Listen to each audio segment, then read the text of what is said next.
Battle of Hastings of 1066 famously changed the course of English history forever, but just 3 weeks prior, two other battles had been fought on English soil, far off in the north at Fulford and Stamford Bridge. The Norwegian king, Harald III, Hardrada, had been victorious at Fulford, which surely must have strengthened his belief that he could take the crown of England. Like two of the other claimants to the English throne that year, Harold Godwinson, the current occupant of the English throne that Hardrada would have to oust as king, and of course Duke William of Normandy, Hardrada's claims were at best flimsy. It was the young English prince Edgar Atheling who really should have become the new king after the death of Edward the Confessor, but his hopes would be swept aside by men far more experienced than he. Hardrada's bid for the crown was boosted by the support of a very useful ally. This was none other than Tostig Godwinson, brother of the English king. Tostig had been the Earl of Northumbria, but had been ousted from his position towards the end of the reign of Edward the Confessor. Harold Godwinson, the most powerful man in England during the reign of Edward, played a key role in displacing Tostig from his earldom. Disenfranchised, and not to mention disenchanted, Tostig now sought revenge against his brother, and it would be to the King of Norway that he turned.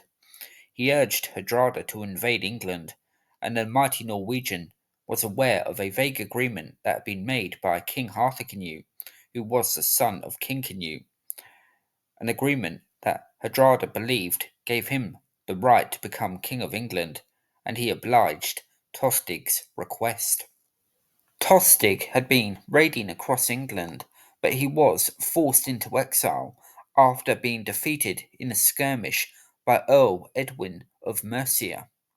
Tostig, having been deserted by many of his followers, found refuge with the Scottish king, Malcolm III, who would later frequently play host to Edgar Atheling. Eventually, Tostig linked up with Hardrada, who had arrived with a large fleet.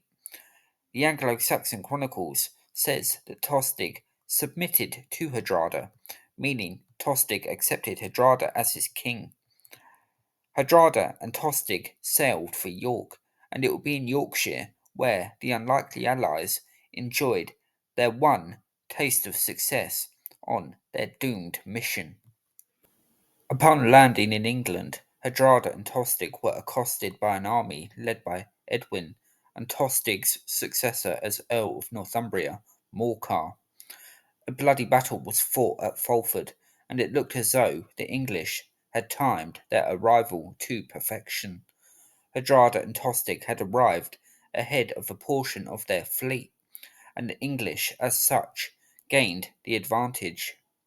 But the rest of the Norwegian force wasn't far behind, and their arrival turned things in Hardrada's and Tostig's favour. Edwin and Morcar had been defeated, and the King of Norway could now focus on gaining a foothold in England. But Tostig would have known his brother well. Harold Godwinson was a man of astonishing energy and vigour. If ever there was a threat to his kingdom, he would disdain essentials like food, drink, and rest in favour of continuing a long and brutal march. Being a soldier in one of Harold's armies would have been incredibly difficult. Hardrada and Tostig knew that time was of the essence. They took hostages from York and helped themselves to essential provisions as they prepared to march against the English king in the south. Hardrada and Tostig also made promises to the northerners that, should they join the king of Norway's army, then peace would be theirs. Not to mention, should Hardrada be successful in taking the English crown, things would become very advantageous for Hardrada's new supporters. But Harold had got word of the events that had transpired in the north, and acted swiftly. Before Hardrada and Tostig could advance their plans too much further, Harold was already breathing down their necks. The Anglo-Saxon Chronicles says that on a Sunday, Harold, king of the English, with all his army, came to Tadcaster and there marshalled his fleet, and on Monday went right through York. Hardrada was a battle hardened warrior, so he would have been prepared for almost any surprise, but it seems likely that Tostig would have been hugely alarmed by the sudden arrival of his brother. The two sides met at the Battle of Stamford Bridge in what was a bloody and hard fought affair, with both sides sustaining heavy losses. The Anglo-Saxon Chronicles relates how one member of the Norwegian army, in true Viking fashion, defied the English by preventing them from crossing a bridge. The English had tried various tactics to kill or at least remove the soldier, but eventually it took an Englishman to secretly sneak under the bridge to remove this unexpected obstacle. The Englishman thrust a spear up through a gap in the bridge's planks and stabbed the defiant warrior, no doubt in a particularly painful area. The English poured over the bridge and a great slaughter was made. Among those to fall was Hardrada himself. A giant of a man, said to be 7 foot tall, Hardrada had travelled thousands of miles during his life, from Scandinavia to England, Russia to the Byzantine Empire, where he had been a member of the Imperial Guard and attracted the attention of the Empress, who had Hardrada imprisoned at one point. Stamford Bridge spelled the end of not only Hardrada, but also of Viking England, though, of course, Viking blood ran through the veins of William the Conqueror.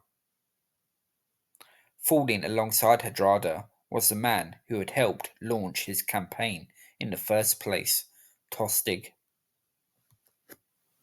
Harald II tried to be magnanimous in victory.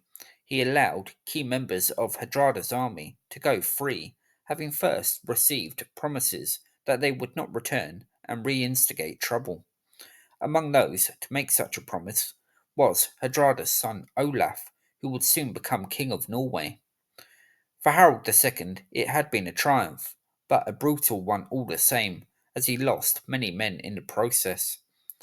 It would also be a short lived success, as soon he would face another threat to his rule, and this one he would not survive, as Anglo Saxon England would burn.